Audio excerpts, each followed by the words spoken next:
Hi, everybody. I'm Elliot Stern. I'm the president of the college. Welcome. I welcome our students, our guest panelists. We are so grateful for you being here and helping us understand what possibilities lie in our future and what leadership will mean in the future. And so happy that you are here and part of the School of Business and Industry and helping us teach employers how amazing Saddleback students are when they go out into internships and when they go out into careers in the field. So thank you all for being here. I don't want to hold you up, and I'm going to run out of words because I'm running out of breath because I just ran here. So thank you all for being here. Have a great panel. Thank you.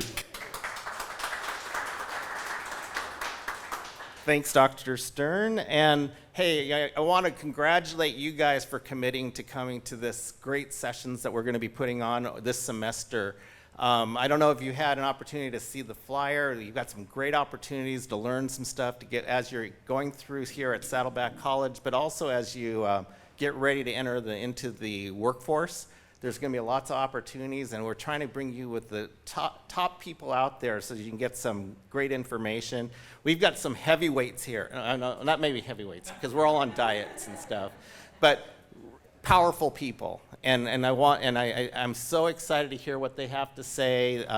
So let me do this. Let me just introduce them, and we'll get started so that we make best use of everyone's time. So what I'd like to do is introduce our first panelist, Chef Kyung Carroll. He's the director of culinary operations at the resort over at Pelican Hill. But, you know, and if any of you are aware that one of the hardest places for them to find employees is in the culinary and hospitality area. And it doesn't mean you have to go and learn how to be a chef. It's all the other stuff as well, because there's more jobs opportunities out there than just being on the line. And so one of the things is Chef Kyung is going to share some of his perspectives at it. So what I'd like you to do is have a seat, and we're going to have Chef Kyung anywhere you'd like. And just a little background, you know, if you really think about it, he's a great wealth because he's also worked at some little companies like Marriott and Hilton, and he's worked across this country, and he's a great wealth of information for you. Our next panelist is Mark Johnson. He's the managing partner over at Recruit Insights. So one of the things he does is he helps people find jobs, right? And he's an author, he's a speaker, motivational speaker. He's got great wealth of information on the real estate industry. So if you're into real estate or learning about those type of jobs, he's the man. So Mark, welcome. Okay, and next I'm going to get my announcer voice. Ladies and gentlemen. The voice of Santa Margarita for their football games is Paul Shepard. And you may have heard his voice over our Saddleback College PA system because you hear he's there all the time. He's also in the real estate industry. Plus, once again, great wealth of information when it comes to the job market and all the information that you're going to probably need in terms of how to find that next job as we go out. And finally, I can't say enough. I'm so impressed that we were able to get Vicki Shep here with us. Vicki is the Chief Executive Officer for Girl Scouts of Orange County. And she works with over 15,000 girls and trying to develop them into the future as they progress and to be the encouragement for the future of our workforce. So I want to welcome you, Vicki, and I look forward to great stuff from all these four. And with that, one of the things that you may have heard and you probably have seen has been that we have a great student success team with our business and industry. We have counselor in terms of Mike Engel, and also I don't know what to call Casey. Casey Cooper. She's great. She great ideas, and she's here for you. And that's the reason why. And so what I'm going to do is I'm going to turn this over to Casey because she is our Disney connection too. So. Hello, everyone. Again, thank you for coming. I'm just really pleased that I have the opportunity to moderate this Q&A event. So let's get focused on what you're here for, which is to hear from these amazing individuals. I wanted to start by allowing you the floor to share how you arrived at your current position.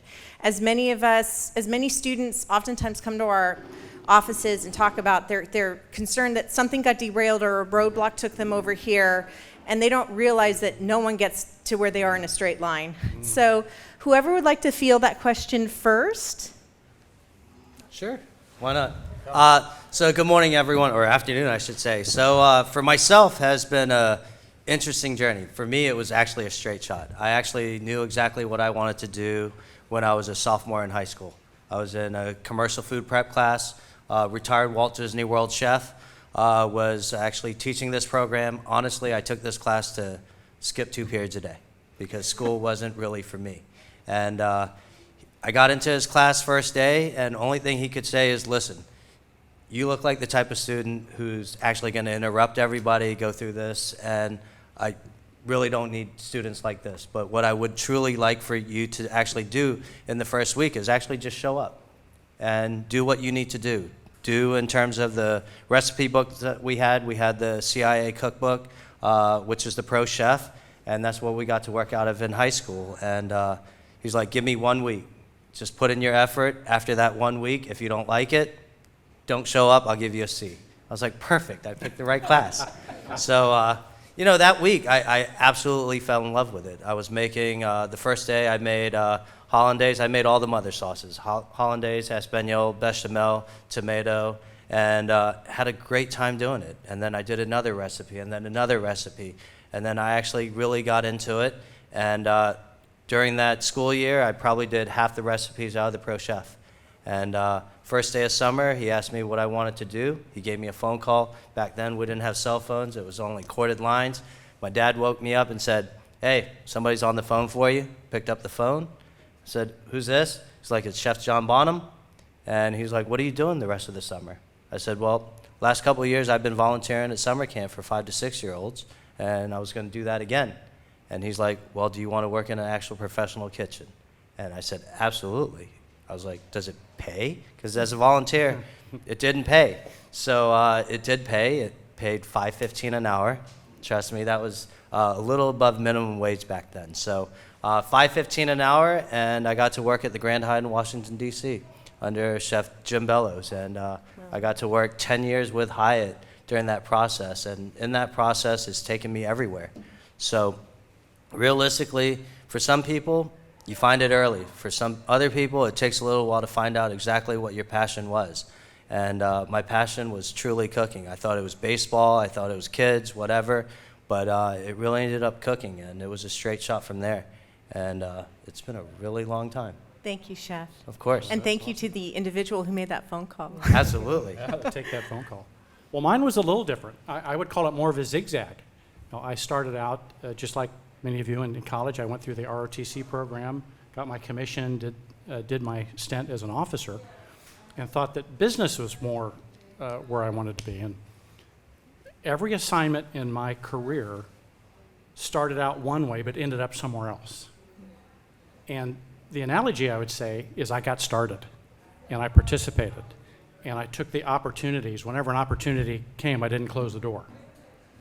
And most of the assignments I had, which several of them, always led to something more interesting or better or more energizing for me. So I was more of a zigzag. Yeah. Paul? Do you want to know how to make God laugh? Tell him your plans. Because at age 12, I had 3 sips of beer, Coors Light, hated it so much, never drank ever since I was 12, because the taste was so pitiful, right? So my first job out of college is Gallo Wine Company. But it was a start, like Mark said. Get into the game, get into the arena, start, because I just knew the basic function was I wanted to be with people, marketing, and sales. I just needed a product.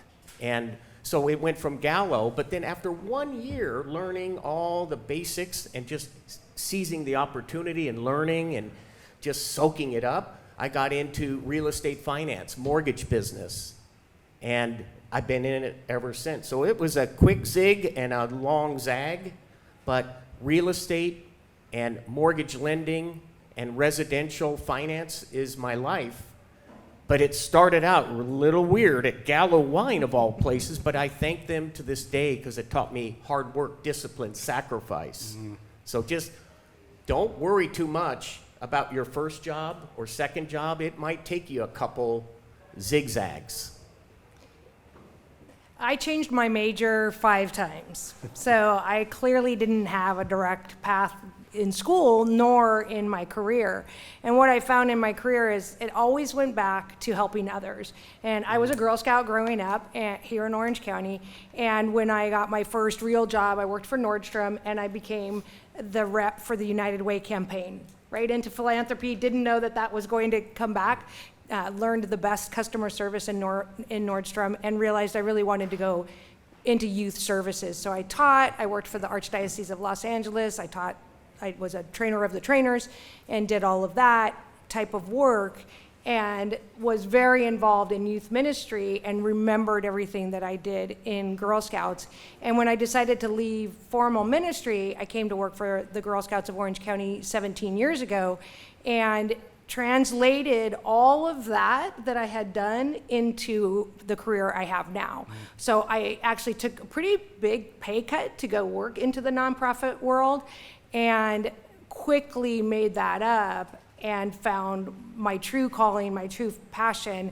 And I had 6 positions at Girl Scouts, so very much accepting the opportunities. I never thought I would be the vice president of fund development, and yet that time I was a United Way rep for Nordstrom just went right into play. So I just said yes to the opportunities, and sometimes that meant having my regular job and a project to work on, but because I did that project, I was exposed to the board of directors, or I had another opportunity. So it's always that yes, and sometimes it's a risky yes, if it's something that is out of the comfort zone. But again, I go back to my Girl Scout career of learning how to fail. And I love Chef's quote up there. And that fact that the more you fail, that means the more you've tried and you have more opportunities. I liked to play street hockey back when I was younger, and it's shots on goal. You know, like you just keep going, shots on goal, something's gonna go in eventually, but if you never take the shot, you're never gonna make the goal.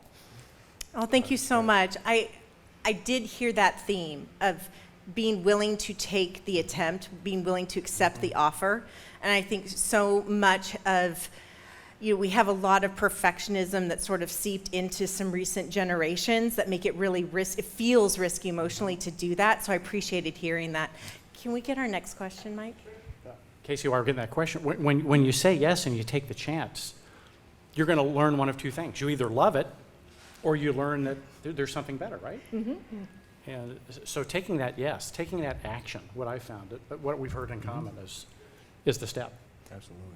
Absolutely. Yeah. I think it's a wonderful opportunity to know that you really disliked, I personally disliked sales. When I sold Cutco knives. Oh, fun. Cutcos? Oh, wow. I can properly, I can do all the, I learned, I don't think I want a job that has commissions attached to it, but that's just me personally, right? But it's so valuable to walk away from experience with that. Our next question for the panel, and it is a cooking analogy, so we'll start with you again, Chef, if that's okay.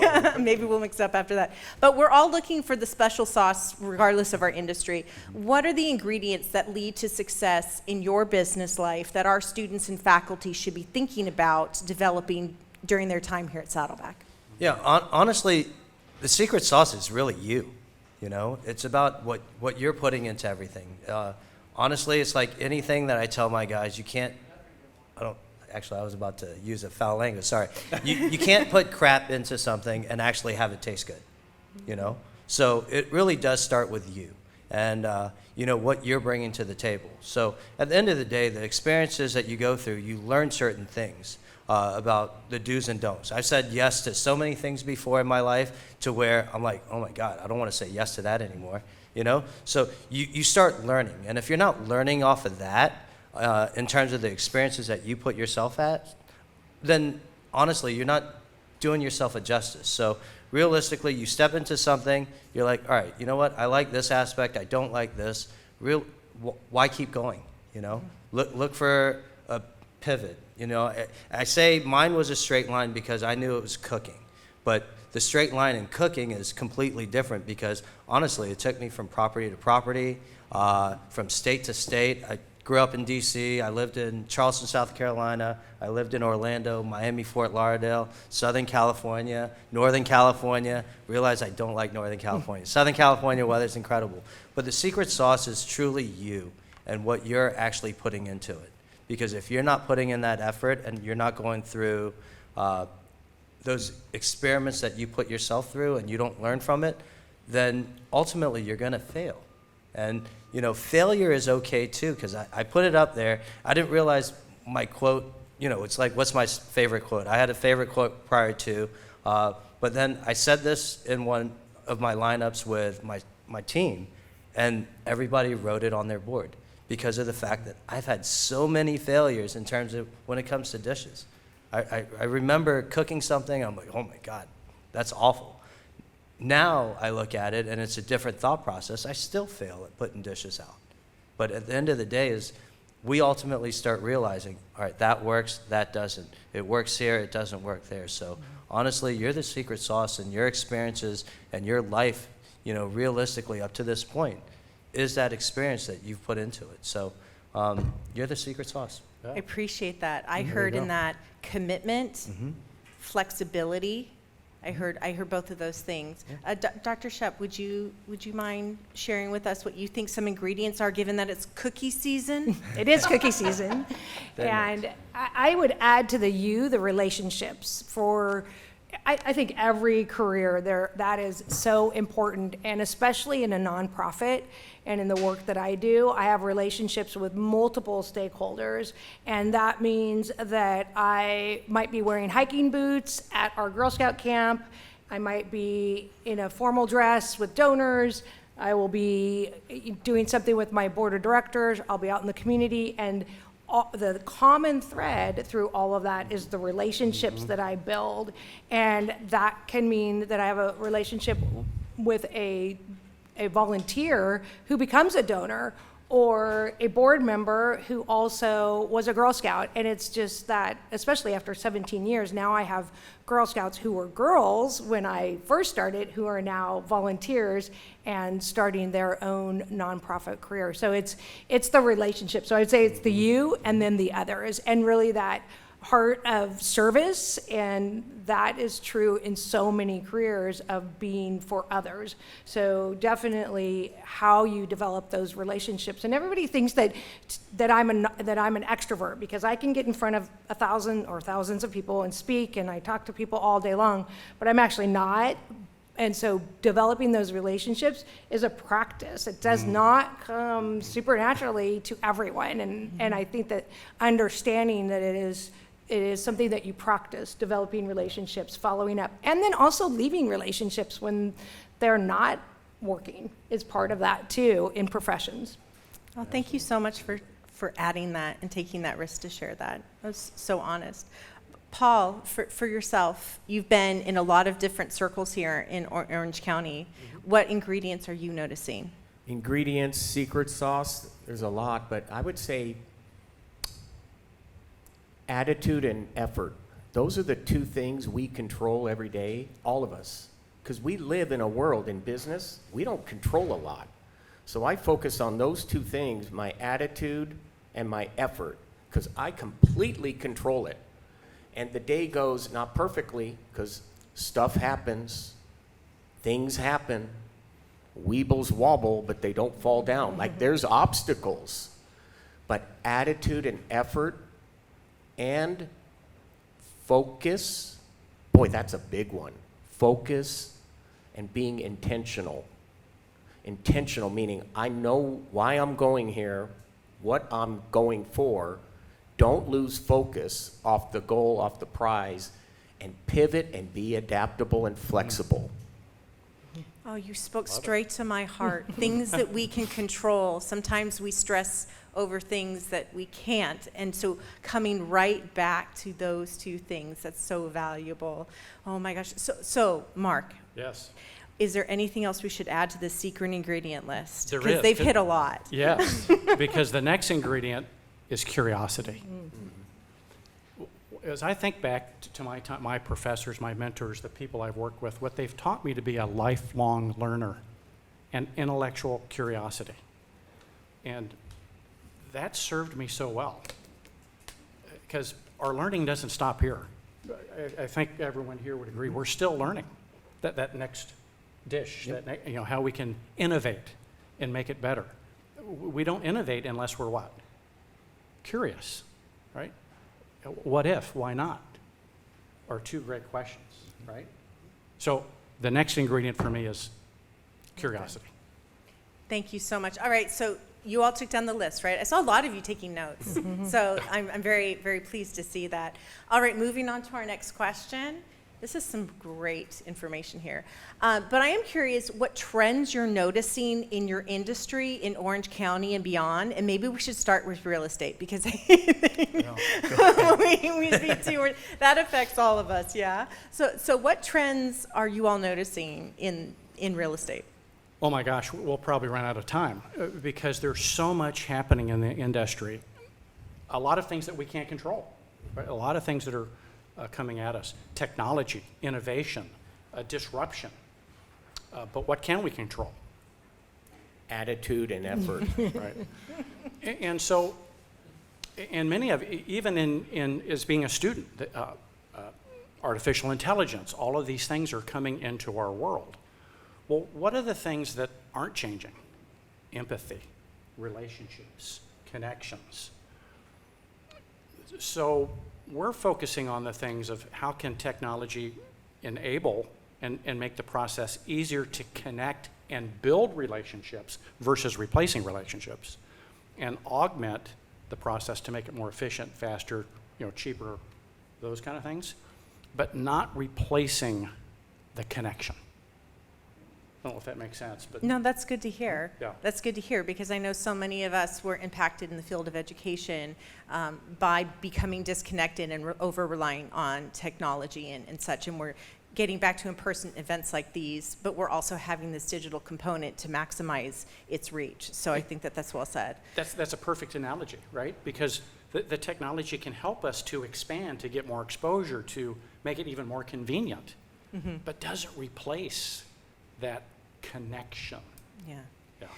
Vicki, Dr. Shep, what are you noticing in terms of trends with volunteerism in this day and age, and also trends with people being involved in Girl Scouts? That's actually what I was going to speak to you, because Americans are very generous with their time. We're kind of unique if you look at the world culture in volunteerism.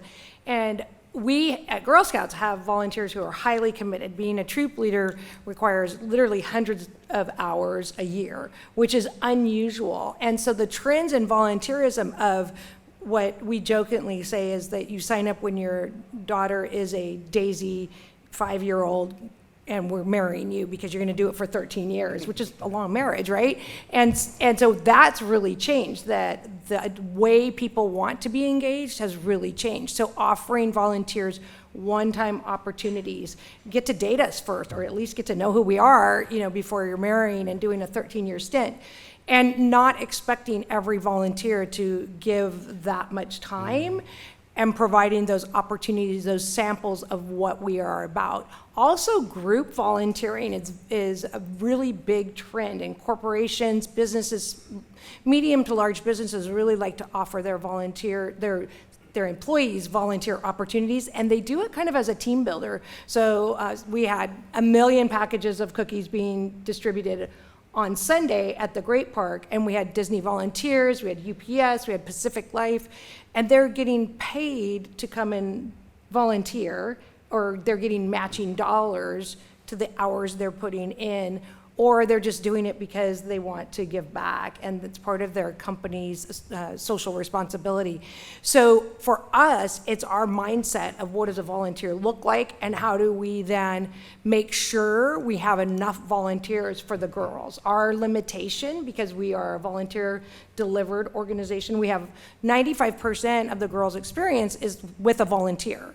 So we have 5% paid opportunities, but really, how do we maintain that pipeline and make sure that every girl who says, I want to be a Girl Scout, has that opportunity? And that's a little daunting in today's environment. And you all know you're busy with school and work, and some of you might have your own kids or your own family obligations, putting in those hours to volunteer. But I also think the benefit of volunteering, and when that's like the secret outcome of Girl Scouts. Of course, we build girls of courage, confidence, and character who make the world a better place. And our volunteers have these extraordinary experiences. So again, like any time commitment, what's the value in it for me, a person might say? I think us trying to get that out to people, that this is a really valuable experience. So trends of technology, connecting people more efficiently, trends of people volunteering and growing in different ways, whether it's collectively or in shorter, more manageable amounts. Paul, I'm curious, what are you noticing, because you're in a few different industries, because you're involved in youth athletics directly, and then also in the mortgage industry. Anything you're noticing in Orange County specifically? The trends are inflation, gas and grocery are very high now. So what happens is, now instead of 100 homes a month selling, there's only 30 homes. It's tougher now because there's, the fancy word is inventory, which is a fancy word for there's less homes for sale. So what I focused on, instead of being negative, depressed, bummed out like some of my colleagues, you know, what you'd have to do is your blood type needs to be B positive, okay? Try the B positive attitude and find a problem to solve. So what I focused on is I go to realtors now and help them find buyers and sellers because it indirectly trickles back to me. Solve somebody else's problem that could then create demand for you by teaching things like how to post videos and write press releases, Instagram, Twitter, /X, Facebook, LinkedIn. I teach realtors who are going, I didn't know how to do it. So guess what happens? Business comes my way because of St. Francis of Assisi's famous quote, which was, it is in giving that you receive. You got to give to receive. You just have to give. Give people ideas that help them, and guess what happens? Without even asking, it comes back. So that's the trend. It's tougher, but you got to find ways to help other people get past the toughness, and then that benefits us. Casey, Paul knows my favorite quote. Well, one of my favorite quotes was this: "We solve problems for a profit." Right? We got to help In that order. Yeah, solve problems. Yeah. Chef, what are the trends in Orange County right now in the food industry? I am so upset I was last on this one because listening to everything, just because, that's all we do in the hospitality industry. We look at these trends, and especially being at the resort, it's not just about, where inflation's at, how much people are going to spend.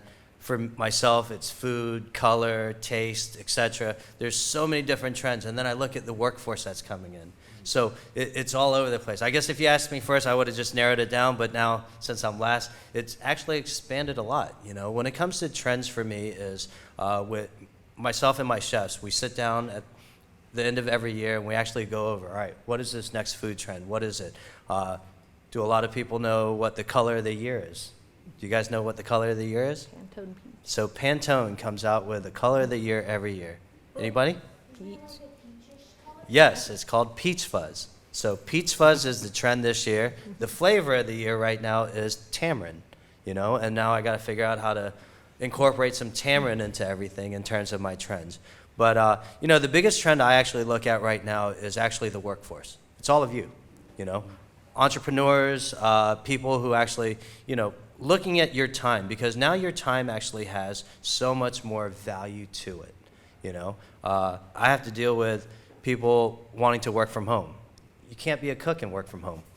It's just not possible. I don't have robotics or AI that's going to do anything in the kitchen. So it turned differently. So how do we, in the culinary department or in my world of things, really try to make people feel more welcome to be at the resort, cooking on the line, honestly putting in the grind. Being a cook is one of the hardest things, you know. Ultimately, you know, when you get up to my level, it's still hard, but at the end of the day, is like to be an hourly associate coming in on a day-to-day basis, commuting from wherever they're coming from. Right now, I got people coming from Riverside, LA County, people who are in Newport or Anaheim. Now, gas, we talked about, gas is high, groceries high, rent in California is high. How do we take care of them? And then I got to turn around and be like, all right, are we paying enough? And then when I look at it in my scope of things, that's my little bubble. But if we're raising the rates of our cooks, then I got to raise the rates of maybe stewards, housekeepers, and everybody else around me. So it has this incredible adverse effect, you know, and this whole trend with inflation being up, like I have to look at it now more economically. It's not about cooking anymore. So taking a look at everything as a whole. And, you know, the trend for me is all of the above, everything that they said, and everything else that we got going on for ourselves in terms of what a resort and hospitality industry truly is. Wow, well, when you find a way to combine peach fuzz and tamarind, I am there for it. Because I want It's to hard. know. I can't even begin to imagine that one. Okay, Mike, what is our next question? You mentioned it earlier in your first answer, Chef, but this question is, who opened a door for you early on, and what advice do you have to increase access in your profession to our students? I know doors were open for me by a lot of people along the way, and so I'm just sort of curious, how do people, is it a direct ask? Do you wait for the offer? What are your thoughts on this? You want me to answer first? I Go ahead. No, I have an easy- because I- you had I the do- perfect answer just because of relationships. Right. So Well- you might as well start it. Yes, and it actually comes down to a relationship. It's also trusting the person. So when I was doing youth ministry, I wanted to write a book, and I was like, I want to be an author. This is on my list of things to do.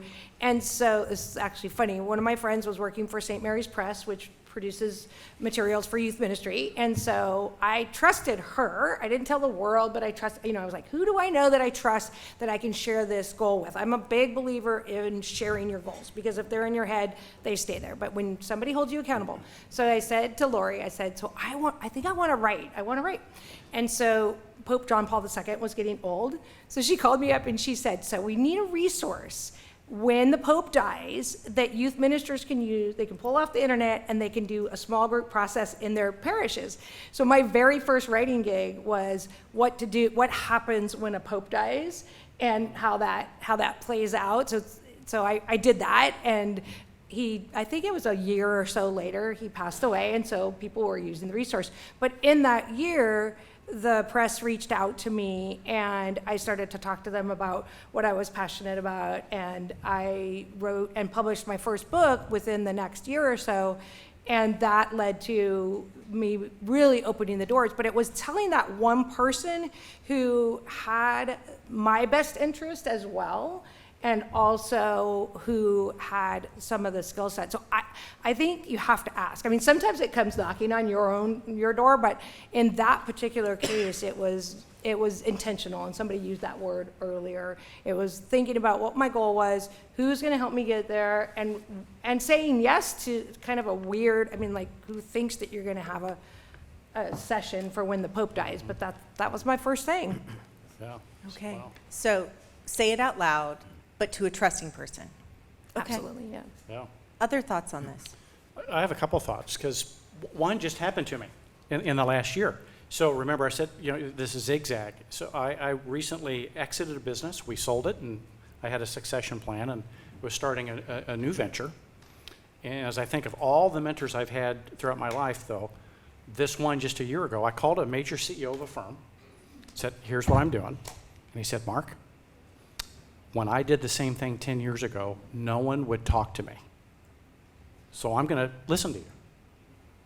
So these mentors you have and these relationships you build throughout your career, you never know down the road when that's going to could come back to help. And so this one relationship was very helpful. But lots of mentors. I can think through, professors and teachers and colleagues. I could probably go on and on, but it's one story I wanted to share. It never ends. It never ends. And I just used it just last year. Okay. Yeah. I mean, this whole thing is about opening doors for each other. Honestly, just meeting everybody here for the first time, honestly, there's going to be some sort of connection at the end of the day. I said Chef John Bonham earlier. Jim Bellows was my first executive chef. Richard Fay, Susan Terry, Kenneth Duran. And I could name all these people who have opened the door for me to get to where I am today, But it all starts with that conversation. And it does, in fact, start with trust, And, if you have that trust in that person and they're guiding you in a certain way, then it's going to open a door to another way and another way and another way. And, one of those things, and it's a story that is heartbreaking for me, but at the same time is a part of who I am today, is, really starting young cooking. I had this mentor at the Hyatt Regency Grand Cypress in Orlando, and his name was Tony Pampaga, incredible chef from the Samoan Islands. What he knew about it, he was a chef tournade, which is under an exec sous and under an executive chef. There were 2 chef tournades at the time, and he was absolutely by far the better one out of the 2.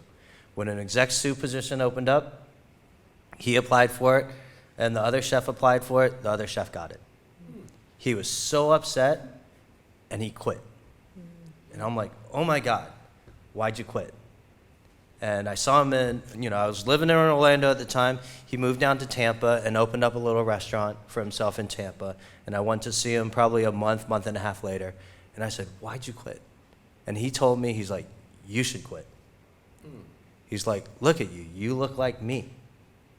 You're not going to be an executive chef here in the United States. I can't be an executive chef. I work my butt off, and I'm still not an executive chef. And if I had taken his words at that time, somebody who I looked at as a mentor, and this is why it's about trust, if I took that word at that moment in time, I wouldn't be where I am today. I actually really thought about quitting the industry at that time. I got home, and I was like, man, am I doing the right thing? And then I said to myself, I was like, no, all these people have helped me along the way, and I called them. I talked to them. They talked me off an edge, and they brought me back, and they said, no, you're going to be successful because of you. And those are the mentors that you listen to, and those are the people who encourage you and everything. Those people will be hard on you. Those people will tell you the truth. The true mentors and the true people who open these doors for you are the ones who are truly going to be there for you. I could pick up the phone right now and call every single one of them, and they will pick up the phone, and they will give me advice. And to me, that's opening doors, but that's also being a mentor, that's being a partner, and that's being a part of your future. And when they call me, I give them the same respect. I give them the same answers, and it's just the truth. And that's what you got to be, honestly, in business as a whole. You have those relationships, you build it, and those doors are continuously open for everything else. And we just talk about it.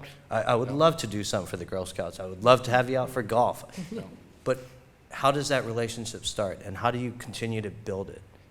If you don't nurture that relationship, it's not going to go anywhere. Chef, have you found the hardest thing is making the first call? I mean, you have to reach out. You have to reach out. If you don't reach out and you're in your head, no one can help you. Yep. As we're saying, like, if the thought's in your head and you don't let it out, if you don't tell somebody, then it's just going to stay there. Just put yourself out there, And it's one of the hardest things I know some people have, it's hard for them to do, is to first say the first word. It's like asking a girl out on a date or a guy out on a date or whatever. I think it should go both ways. If you don't ask, you won't know. What's the worst answer that they can give you? It's a no. Who cares? What do you do from a no? Just move on, and go through it that way. And as I'm hearing all this, be positive, Yeah, be positive. along with all these things. I'm an A positive, by the way. I think a lot of increasing access in that beginning conversation, if you don't already have those connections, can actually be your faculty here at Saddleback, and also all of the admin staff and your classified staff here. You never know who we know. You never know who we know that we might be able to connect you with. So keep that in mind as well. Can I comment on that? Sure.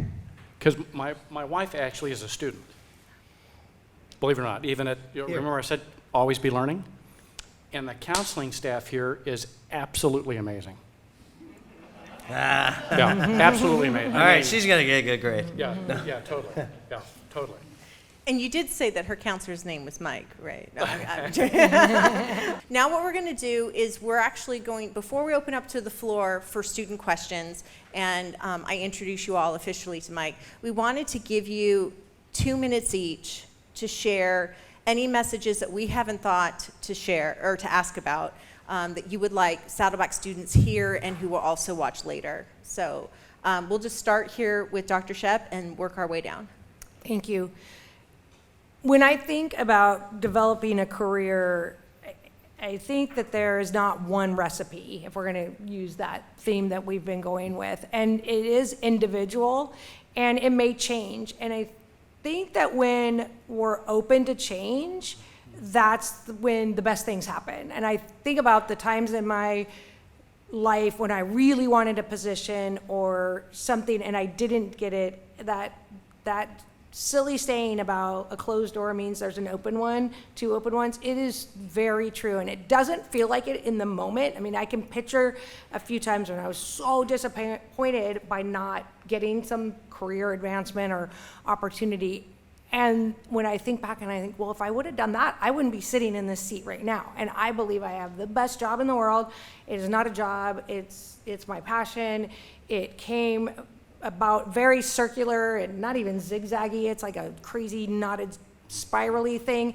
And I am the happiest person in the world because of what I do. And yes, there are days when my job is hard, but every day I know that I'm doing what I'm supposed to be doing. And I know that the work that I do really does do what our mission is, which is help make the world a better place. And I couldn't be happier with that. And so when I think back of those doors shutting and how disappointed I was or how frustrated I might have been in the moment, and then I had those people who brought me through that, and to be able to be in my real dream job, that it takes a lot of flexibility and also self-reflection and the yes.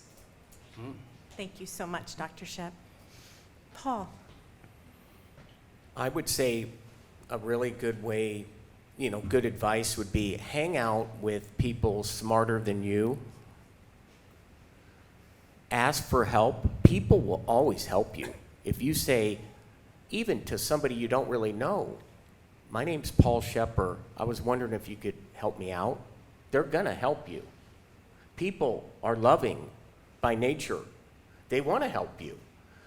Hang out with smart people, smart mentors, and be grateful a lot. And also, if there's biology majors in here, or geometry or math majors, 2 ears, 1 mouth. Use them proportionately. Listen way more than you talk. Thank people. And remember this, the word silent and listen are 2 different words, but it's the same letters scrambled differently. Those same letters are there. Be still, listen, be silent, ask questions, be grateful, learn, make some mistakes. That's why there's erasers at the end of a pencil. Make a mistake, it's not a big deal. Overcome your fear, and whatever you do, persevere, be persistent, don't give up. Even the snail made it onto Noah's Ark.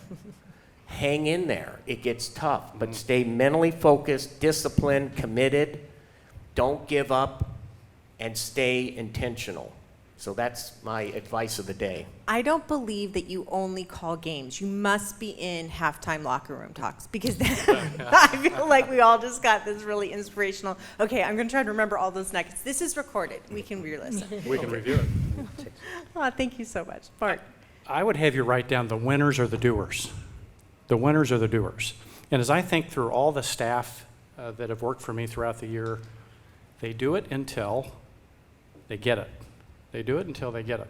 Some of us are blessed with being able, as students, we get it. We don't have, we don't have to study much, maybe we get an A in the class.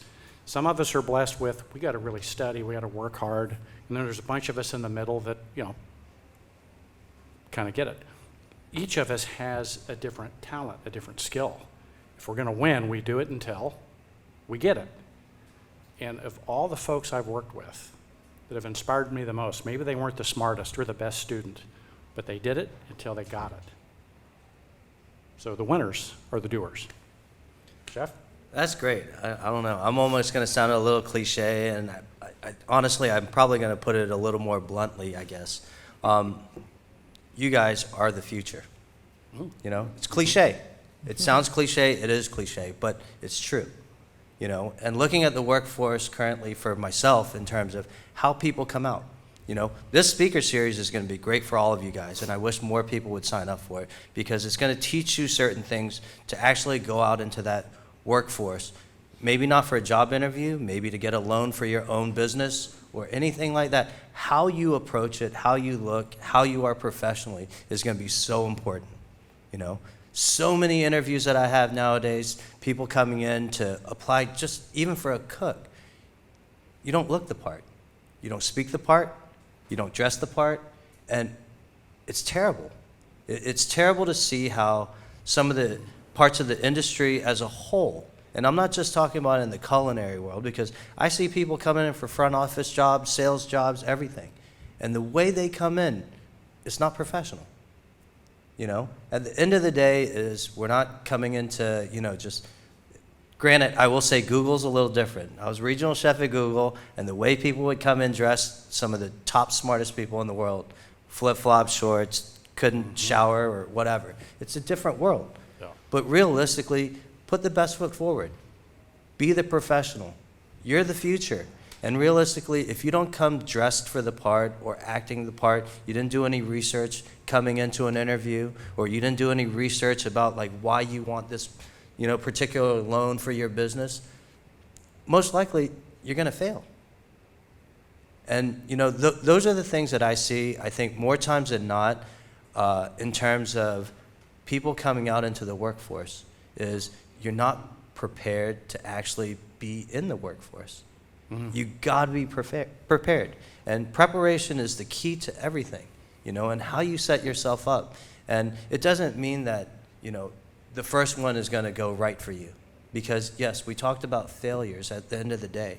You're not going to get every job that you want. You're not going to get everything that you want, but you keep working for it. But at the end of the day is you have to put yourself in a position. What's the best position I could put myself in order to get that yes?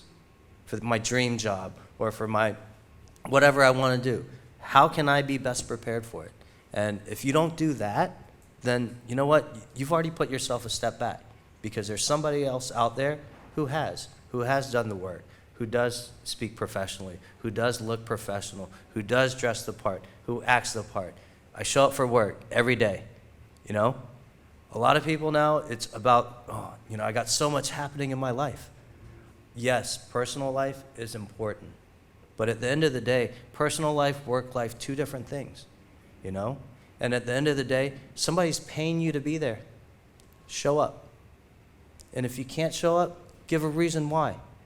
I'm not asking you to give me the entire world of everything, but at the end of the day is professionalism is also being able to say, hey, I can't make it on time, because at the end of the day, if one cook calls out, guess who has to pick up the slack? All my other cooks.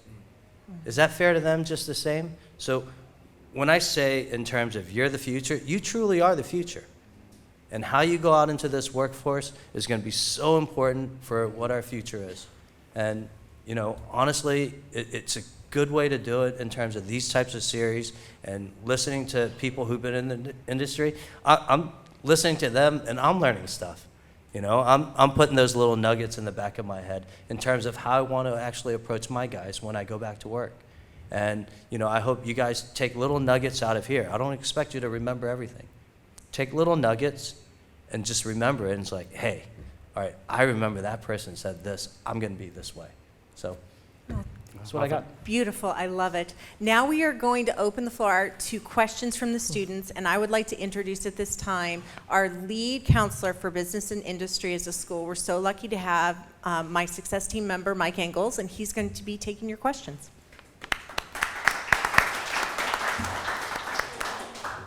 You guys hear that? Thank you, everyone. And I just want to say thank you to you guys. I mean, amazing words of wisdom, and it was mentioned recently, gratitude. And having the gratitude attitude of having this opportunity to have content experts and industry experts come and share their words of wisdom with all of us is just powerful. So really, thank you. Thank you. So much good stuff. We did a pre-survey to kind of see what the students wanted to find out and learn from today. And these are some of the questions that came out of that pre-survey. So I'd like to start with these questions, and anyone's welcome to answer them. And then we will also open it up to the floor for a couple other questions. So the first question was, what kinds of experiences and skills most prepared you for the career you were in today? Customer service. That's right off the top of my head. Good customer service. And that customer could be internal, your coworkers, the actual customers. In my case, it would be a member or a girl or a donor. But that, to me, I worked for Nordstrom, as I said, and that was like, I call it Nordstrom U. I learned the best customer service about follow-up, and that, to me, if you deliver good customer service, that's golden. I love that. I love that. And I think it relates to what we're talking about today, is the experience in a lot of ways. And students, all of us are lifelong learners. Thank you for mentioning that, Mark. I think that's a key piece, that we're all at different life points, and we're all experiencing different developmental stages, if you will, academic development, professional development, career development. And it's the experience, and it's the people that you meet along the way. It's the impressions they make on you, and that's what shapes the journey. That's what shapes the learning process, and it leads to our ability to take more risks and the ability to put ourselves out there and get outside of that comfort zone, as we've spoken to today. Does anyone else have something that? Yeah, I mean, customer service, hospitality go hand in hand. Honestly, it teaches you how to speak to people, you know, on a level to where, you know, you're comfortable just having this conversation. Realistically, this is all a conversation for me. So, you know, customer service, you just see so many people. Hospitality, you see so many people. You get to see everybody's walk of life. So you get to have these conversations, and it actually builds into what you're going to do at the end of the day, which is genuinely speak to people, listen to people, and just do. So. If you think about it, customer service is the true competitive advantage. Now, that sounds odd in today's world where people are talking about proprietary technology and all kinds of stuff, but customer service is an art and a science, right? So it's culinary arts. Yeah. But I think, you know, what was it, and I think I said it earlier, what was one of the things that my professors, counselors, teachers, pardon me, again, it was curiosity and learning. When I was in the military, when we were in officer training, they taught us on this kind of equipment. Well, when I got into the field, it was brand new, totally different equipment. And you could think, oh, that could paralyze you. Well, because I learned how to learn, I could adapt, right? So that adaptability, flexibility, diving in, you know, how am I going to learn this new equipment in a different way? Because I was trained somewhat differently. And so that adaptability and flexibility, I think, was key. I think the precursor or the undergirding of everything in business that has worked for me comes from pure luck, great parenting, also being on teams and athletics, because teamwork is everything. You can't do it alone. It's all about being on a team, sacrificing, committing, having discipline. So that, to me, baseball, football, basketball, growing up, college, high school, those lessons from our coaches and just, you know, the teachers, the professors here, your mentors, that's my undergirding. That's my foundation that's helped me so much in business, because when the going gets tough, the tough don't quit. You keep going. I really appreciate all those thoughts, and another thought that comes to mind, another theme, is just other-centered. It's really focusing on outside of ourselves in a lot of ways, and you solve problems that way, and you relationships, and I think it was mentioned earlier, you build trust. You're able to hold the space. And Right. It's powerful. Appreciate that. There was one other question. He's dying to ask a question. Let's get it I'd in. ask a question. Get I it want to in. hear his question. So I basically want to know, how did y'all come to learn how to manage finances before you got the money or the big money when it all started coming in? And then how did you learn how to keep it? Was it just all consulting by getting an accountant? Or did you get any training or just born naturally with discipline? What a great question. It is a good question, you know? And I really believe in the lower levels of education, they should be teaching kids this as a whole. Just because finances are such a big key, you know? Realistically, it doesn't matter how much you make, it's never enough, you know? Your lifestyle changes. And I remember going from making $5.15 an hour. Now, I can imagine what I get paid now at $5.15 an hour. I'd be like, God, this is the greatest thing ever. But it's not, you know, because your lifestyle changes, things become more expensive, you become accustomed to certain things. But at the end of the day is really about, you know, invest. That's all I can tell you. It's not a savings account. Savings account, banks make more money off you, you know? So we could do a high interest savings account or anything like that, but honestly, I learned early to be able to invest. And real estate was one, stocks was another, and if you want to be safe, then do bonds. At the end of the day. I mean, at the end of the day, like when I was younger, and 401k, dump into 401k. The biggest thing biggest and greatest thing I say about 401k is, again, I started with Hyatt when I was 15 years old, making $5.15 an hour.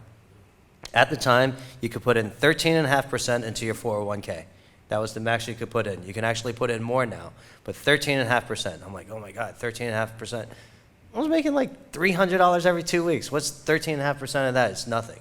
And even as I made more money throughout my career, 13.5%, 13.5%, never missed it, you know? 9/11 happened. I was in Washington, D.C., and I tell this story to everybody about 401k just because of the fact 9/11 happened, and for a year and a half, my 401k was just dumping money. My statement looked like it was lost $50,000, lost $60,000 in the quarter. I'm like, oh my God, like how much money am I losing? And then I thought back. I didn't put that much money into it to begin with. How did I have all this money to lose? So honestly, invest in yourself, put it into a 401k. If you could do a Roth 401k, put it into a Roth. Look at some stocks. It's at your fingertips now. You know, you could be on Robinhood, you could be on, if you want to do crypto or whatever you want to do, like just put it into something, have it work. The worst investment you can make is to actually have a balance in your checking account because it does nothing for you. It actually loses money. Inflation's going up. Guess what? $100 last year to $100 this year, you lost money. So just put it into something. Oh. And honestly, like I tell my guys, I probably hold like 7 credit cards. Never wanted to hold a credit card in my life, but I pay everything off. I get rewards benefits for it. My credit score goes up. You know, I keep a very low balance in my checking account just because of that. Because, you know, like if I wanted to make something liquid, sure, sell something. But at the end of the day, keep a low balance. I would add to that, very related, discipline and long-term thinking. Both of these are hard for all of us. They don't come easy to us, right? The discipline of putting that 13% in or 10% each month, it doesn't come easy. But once you get started, that discipline, and then you can learn to live off 13% less, right? But that long-term thinking doesn't come naturally. I had a couple of mentors, like the chef, who taught me early to think longer term, and to think of that discipline of a monthly contribution versus waiting for some big event or something. You know, what do they say? By the inch, it's a cinch. By the mile, it's a pile. Yeah. Discipline and long-term thinking. The 8th wonder of the world, anyone know it? Compound. Compound interest. Incredible. Invest your money And really, it comes down to balanced budget. What a concept. Left hand, right hand. It all is so fundamental. What's coming in, what's going out. You better know it cold. What's coming in, what's going out this week, this month, this year, 2 years from now, and delay the gratification. You've got to postpone purchases. Be really disciplined, because it's my son and daughter learn left hand, right hand. They love it. KISS principle. It stands for keep it simple, Shepard. This has to be bigger than that. What's coming in has to be bigger than what's going out, and invest the difference and reserve money for taxes. Guess what? Taxes happen. So it really is fundamentals. It's a spreadsheet, it's a piece of paper. What's coming in, what's going out, save it, invest it. The eighth wonder of the world, compound interest, invest it. Paul, how do you deal with the keeping up with the Joneses syndrome? Well, my buddy got a new car, my buddy got a new thing, the fancy shiny object syndrome. How have you got over that? So the peer pressure to always spend. Who are these Joneses anyway? Let's double check that. Do I really want to be Jones? But just focus on what you can control, which is your own budget, your own job, your own income, and then don't forget about Uncle Sam. The government needs their money too. So always reserve some money, invest money, reserve money, and at the end of the week, month, year, always know what's coming up in the financial forecast of your own life.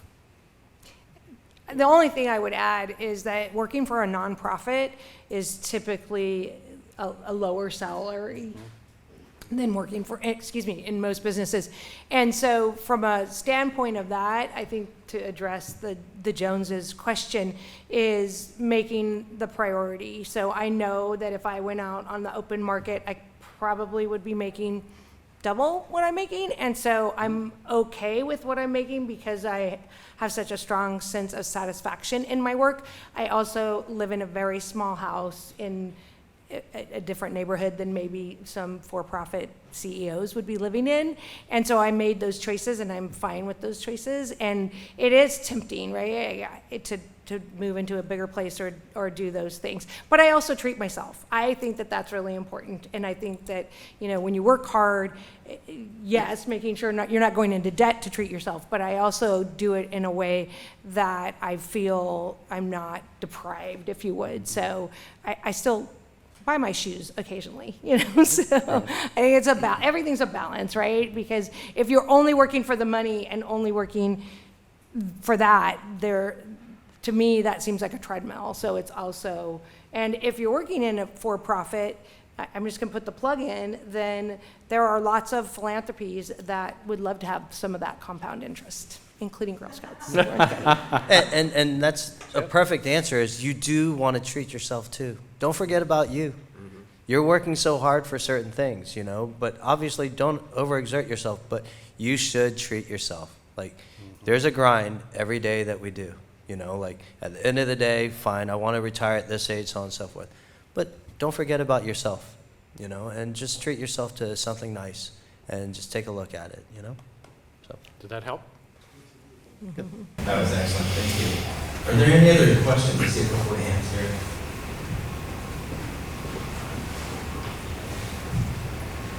Where do you find a quality mentor? Specifically, I'm in culinary arts, but specialties are really hard to find a good mentor, like chocolate or things like that. For me, when I look at my vendors, they're not even vendors anymore. They're my partners in what we do. So they lead me to different things. Forums like this actually lead me to other things. So I do nonprofit stuff like Table for 10, Ducks for Tucks, Illumination, those type of things.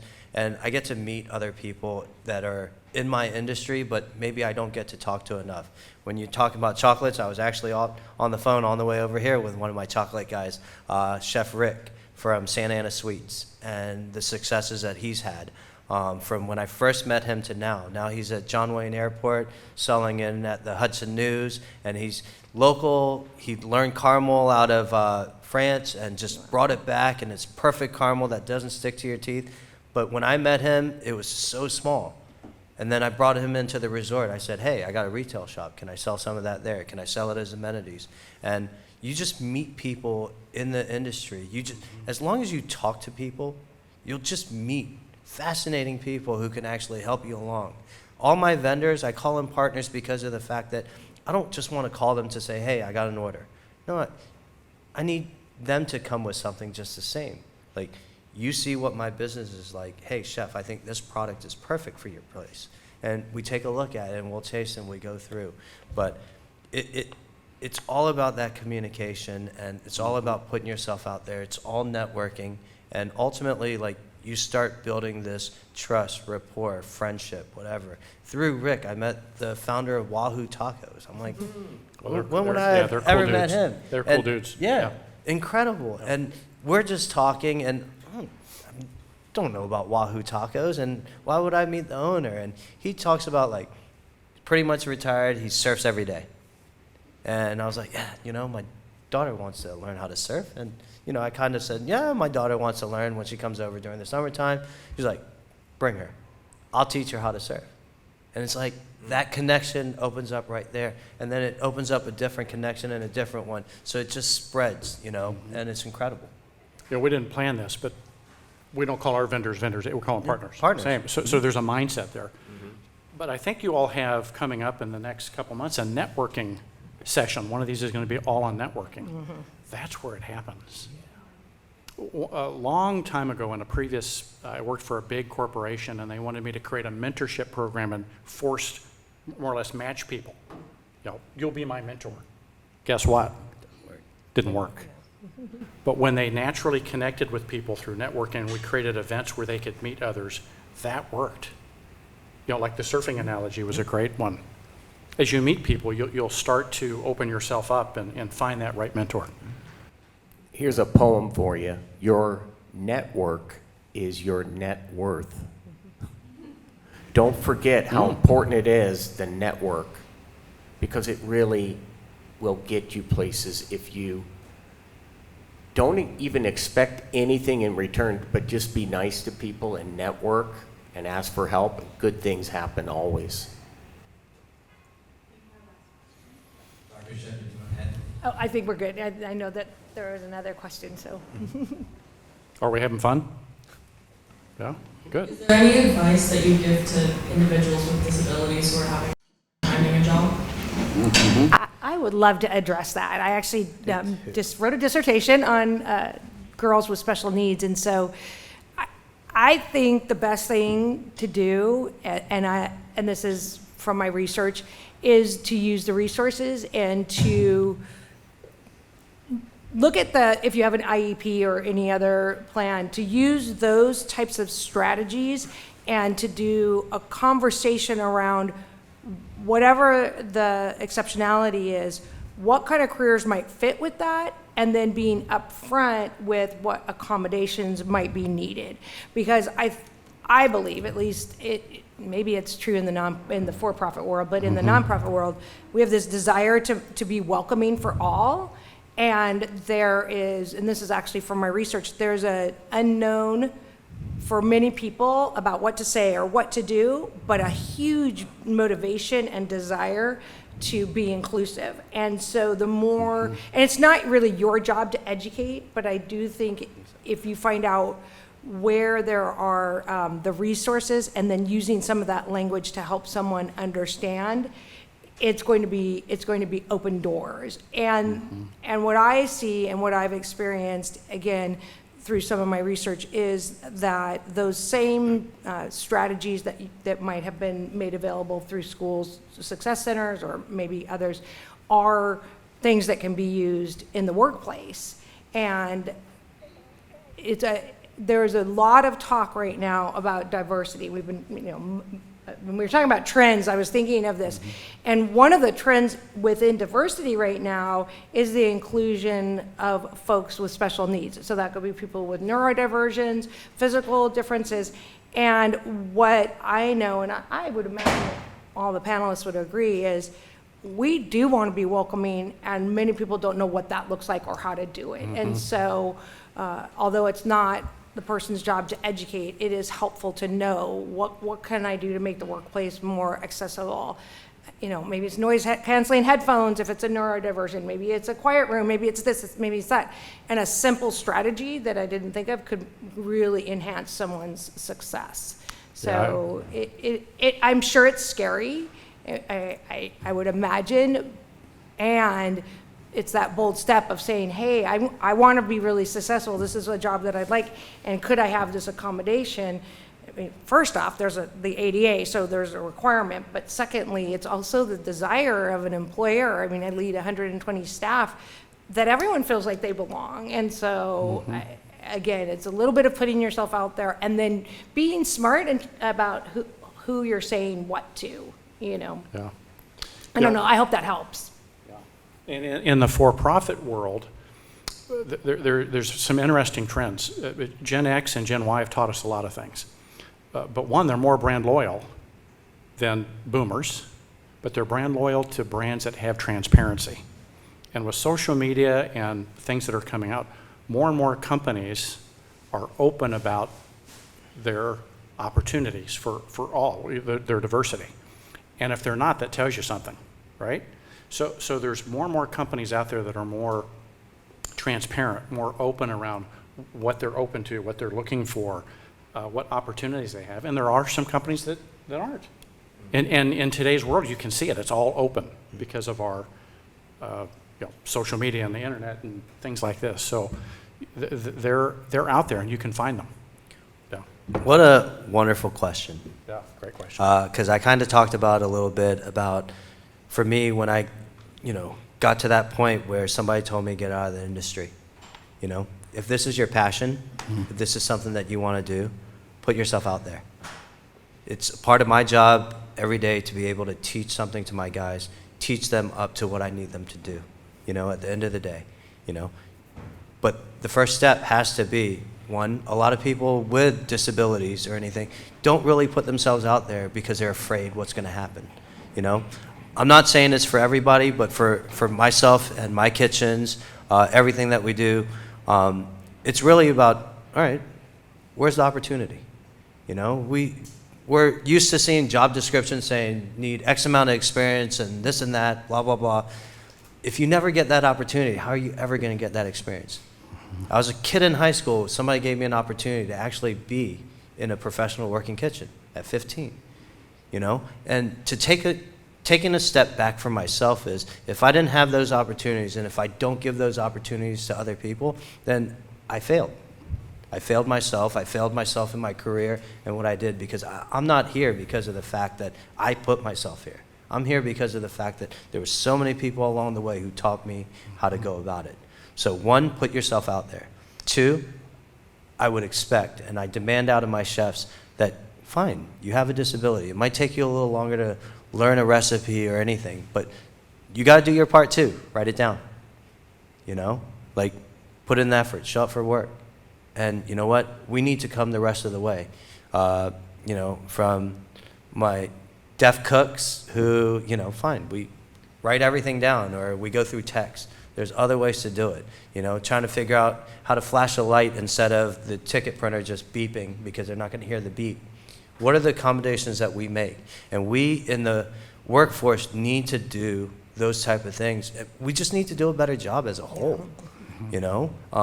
Because you do hear the horror stories of, oh man, I was at the last job and, they made 0 accommodations. Well, honestly, that's crap, do it, and include and bring people in. And honestly, treat them the same way. If I'm going to document somebody for being late, it doesn't matter if you have a disability or not. You're late. It's black and white, So it's black and white when we go about teaching anybody who comes into our kitchens and anybody who works into our restaurants. So, put yourself out there first and don't allow your disability to be your crutch, because so many people make that their crutch. It's like, oh, I can't because I have this, So leadership matters. Leadership matters, and that that leadership leaves clues. Yep. You know, the ability, like the example with your, you know, the deaf cook or whatever, you know, you'll see that as you're looking out, that you'll see it in the research. If you do the research before, you'll see it in their footprint of all in their website and their LinkedIn. You'll sense it that this company is more open than maybe this one. Yeah. So I much think- with, I I'm just- sorry. One last thing, I think that boils down, and it would be true for anything, you know, gender or whatever. It's that self-advocacy, you know, and risk. I mean, those two things they really do go hand in hand, and they are some of the scariest things, and they also bring some of the best results. So being your own self-advocate is hugely important. Such amazing advice. Would you all please join me in thanking this wonderful panel? We could keep going on, but sadly we have time.